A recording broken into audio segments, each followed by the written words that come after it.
Assalamualaikum warahmatullahi wabarakatuh. Apa kabar semuanya? Semoga selalu dalam keadaan sehat dan semangat. Perkenalkan, saya Anggistia Prayoga. Saya dosen pengajar mata kuliah Sistem Informasi Manajemen di STEBI Global Mulia Cikarang.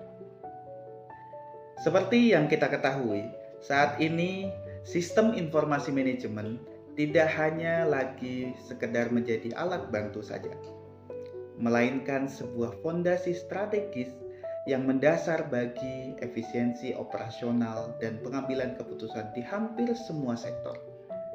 Dengan adanya sistem informasi manajemen, organisasi dapat mengintegrasikan data, menganalisis informasi dengan cepat, dan merespon dinamika pasar yang lebih adaptif dan juga inovatif. Ini bukan hanya sekedar tentang meningkatkan produktivitas, tetapi juga memungkinkan inovasi dalam pelayanan dan juga pengalaman pengguna.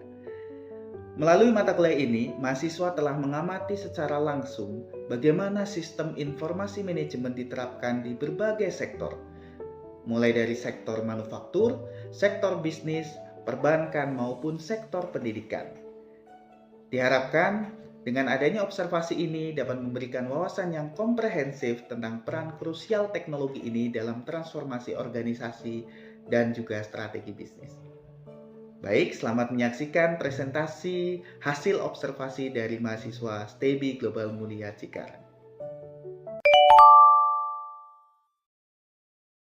Assalamualaikum warahmatullahi wabarakatuh. Yang terhormat Bapak Anggistia Prayoga Eskom MM selaku dosen pengampu mata kuliah Sistem Informasi Manajemen STEBI Global Mulia Cikarang. Dan apa kabar teman-teman semua? Semoga dalam keadaan sehat dan semangat. Sebelumnya terima kasih Pak atas sambutannya. Di sini saya izin memperkenalkan diri terlebih dahulu. Perkenalkan, nama saya Dian Sari dari Prodi Ekonomi Syariah Angkatan 22. Pada video pembelajaran kali ini, saya akan mempresentasikan hasil observasi saya terkait sistem informasi manajemen di Resta Nyamlong. Oke, kita langsung masuk saja ke pembahasan materi.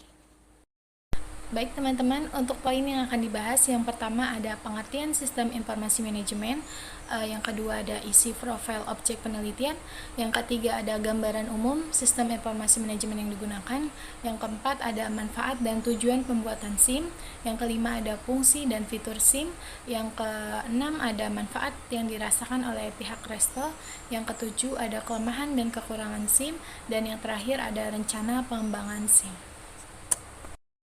Nah teman-teman, sebelum masuk ke inti materi, teman-teman harus terlebih dahulu mengetahui apa sih itu SIM.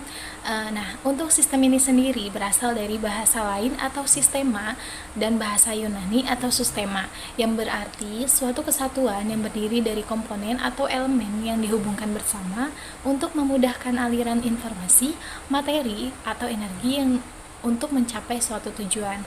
Dan untuk informasinya sendiri adalah sekumpulan data atau fakta yang dikelola menjadi sesuatu yang bermanfaat bagi penerimanya.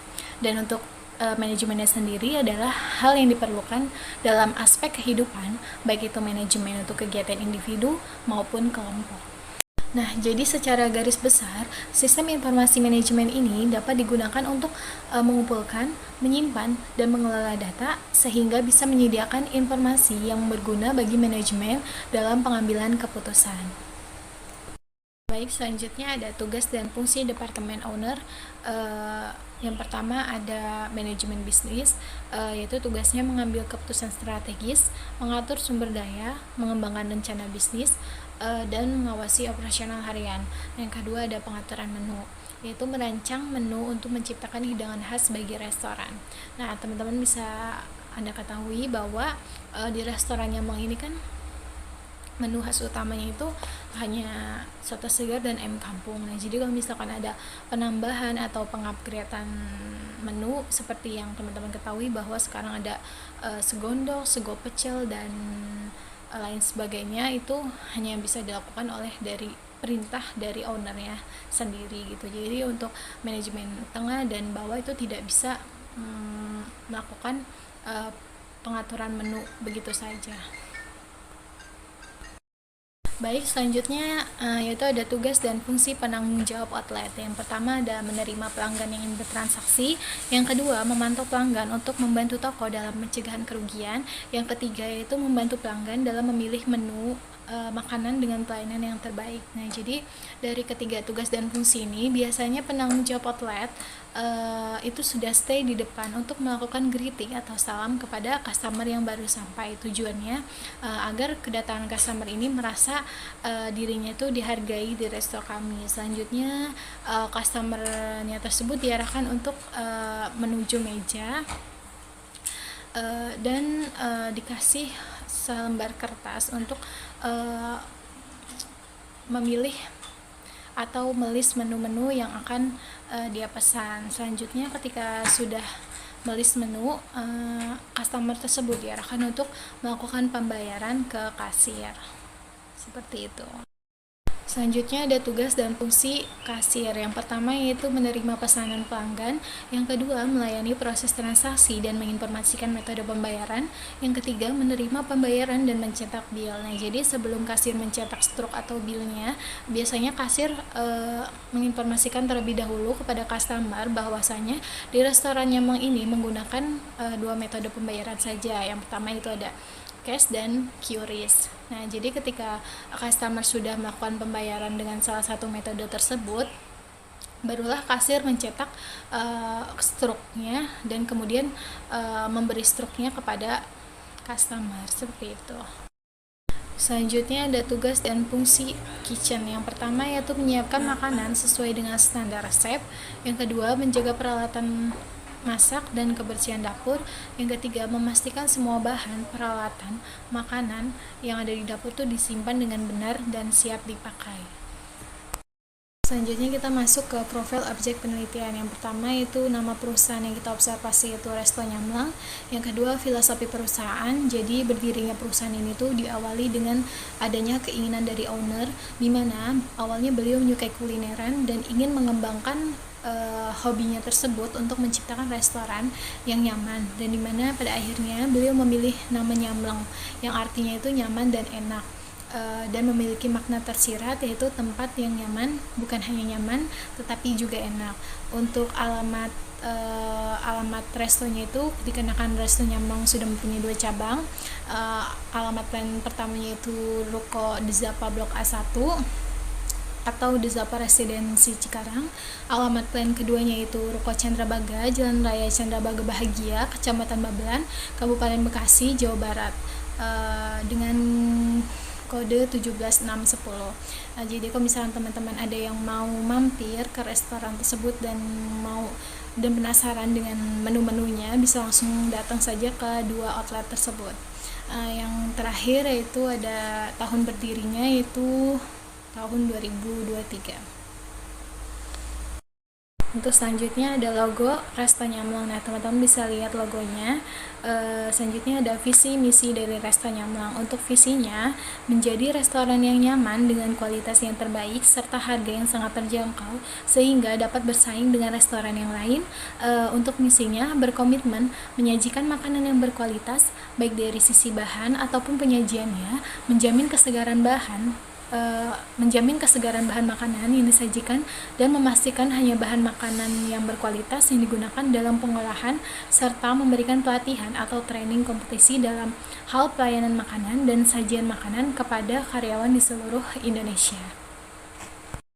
Untuk struktur beserta tingkatan manajemennya, yang pertama di sini ada komisaris, yang kedua ada owner, yang ketiga ada penanggung jawab outlet, yang keempat ada kitchen, yang kelima ada kasir, dan yang terakhir itu ada OB. Nah, jadi masing-masing struktur ini tadi sudah saya jelaskan di atas ya teman-teman.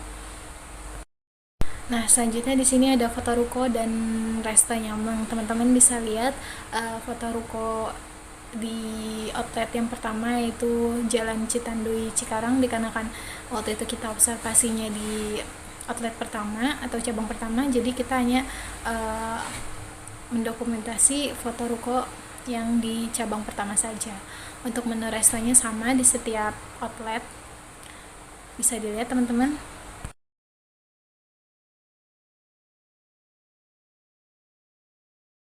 Selanjutnya untuk aplikasi sistem informasi manajemen yang digunakan di resto nyamleng tersebut yaitu menggunakan sistem WNO POS atau Point of Sales, yang dimana Point of Sales ini dikenal pula dengan mesin kasir online, namun tidak bisa menyamakannya dengan kasir konvensional. Pada dasarnya POS sudah berbekas sistem yang penuh inovatif, dan POS ini juga hadir dengan kombinasi antara perangkat lunak dan keras. WNO POS ini memberikan keuntungan baik untuk karyawan maupun perusahaan itu sendiri. Dengan menggunakan WNO POS, karyawan dapat dengan mudah melakukan transaksi jual beli, mengubah, menambahkan, atau menghapus menu, serta dapat dengan mudah mengetahui pendapatan resto serta stok barang apa saja yang masih tersedia maupun yang sudah habis. Selanjutnya untuk penerapan WNO POS atau Point of Sales pada resto nyamleng, teman-teman bisa lihat di sini ada tampilan fitur WNO POS. Nah, jadi untuk di resto nyamleng sendiri cuma hanya memakai beberapa fitur saja, yaitu laporan staff, laporan perusahaan, struk, dan uang masuk atau keluar. Selanjutnya di sini ada tampilan nomor meja yang belum melakukan pembayaran. Jadi kalau misalkan ada customer yang belum melakukan pembayaran, biasanya nomor mejanya ini berwarna kuning. Jadi kalau misalkan customer yang sudah melakukan pembayaran, biasanya nomor meja itu berwarna putih. Jadi kasir bisa mengetahui customer mana yang nomor meja mana atau customer mana yang belum melakukan pembayaran, seperti itu. Untuk penerapan sistem WNO POS selanjutnya yaitu di gambar yang pertama di sebelah kiri di sini ada tampilan nama akses akun dan akses login karyawan. Jadi yang bisa masuk ke akun atau ke sistem tersebut itu hanya nama-nama yang ada yang tertera saja gitu. Untuk kedua atau gambar yang kedua di sini ada tampilan jumlah pengunjung. Bisa dilihat teman-teman, di sini ada pilihan jumlah pengunjung. Jadi kalau misalkan untuk memudahkan pengantaran makanan, biasanya kasir memilih jumlah pengunjung sesuai dengan kedatangan customer, seperti itu. Next, di sini ada tampilan menu makanan dan minuman, teman-teman bisa lihat fiturnya. Dan yang kedua di sampingnya itu ada tampilan transaksi pembayaran, cash atau QRIS. Nah, teman-teman bisa lihat ya gambarnya. Selanjutnya ada tingkatan sistem informasi manajemen WNO POS pada resto nyamleng. Yang pertama itu ada manajemen atas, yaitu menyetujui data yang sudah divalidasi. Nah, untuk manajemen atas ini biasanya ada di owner. Untuk kedua manajemen tengah, yang dimana tugasnya itu mengubah menu, mengubah harga, dan memberi diskon. Yang ketiga itu ada manajemen bawah, itu melakukan transaksi atau jual beli, contohnya seperti kasir, seperti itu. Selanjutnya ada tujuan dan manfaat penerapan SIM. Untuk penerapan sistem WNO POS ini tentunya bertujuan untuk memberikan kemudahan karyawan maupun perusahaan. Selanjutnya untuk manfaatnya, manfaatnya itu untuk membantu transaksi restoran mudah dan menghemat waktu. Oke, selanjutnya di sini ada kelemahan dan kekurangan SIM. Yang pertama yaitu dari kelemahannya ini belum bisa real time karena yang bisa mengakses di sistem ini masih dibatasi, yakni pihak owner, manajemen, dan kasir saja. Di nyamleng pihak owner juga belum bisa memantau secara langsung bagaimana perkembangan resto baik pusat maupun cabang dan belum bisa terkoneksi satu sama lain. Next, untuk rencana pengembangannya akan diberlakukan pengupdatean sistem informasi manajemen agar bisa real time sehingga owner dapat memantau bagaimana perkembangan restoran setiap harinya. Nah, untuk pesanan ke depannya, pihak nyamleng ingin membuat sistem di mana pengunjung dapat memilih menu pesanan sendiri di ponsel masing-masing melalui web, aplikasi, ataupun scan barcode, seperti itu. Baik teman-teman, untuk kesimpulannya yaitu sistem informasi manajemen menjadi sangat dibutuhkan suatu organisasi atau perusahaan di era sekarang. Hal ini dikarenakan selain bentuk penjaminan mutu dan informasi untuk pelanggan atau customer atau masyarakat, juga sebagai poin perkembangan suatu organisasi atau perusahaan itu sendiri dalam menghadapi persaingan ekonomi global.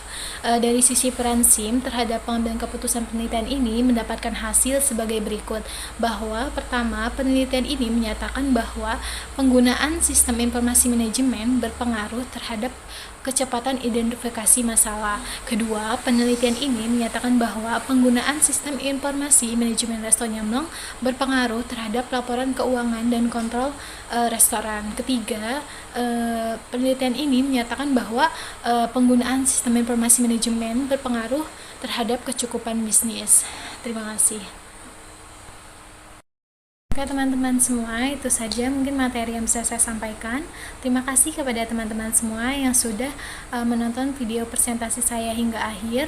Semoga materi yang saya bagikan bisa menambah wawasan baru dan inspirasi baru bagi teman-teman semua.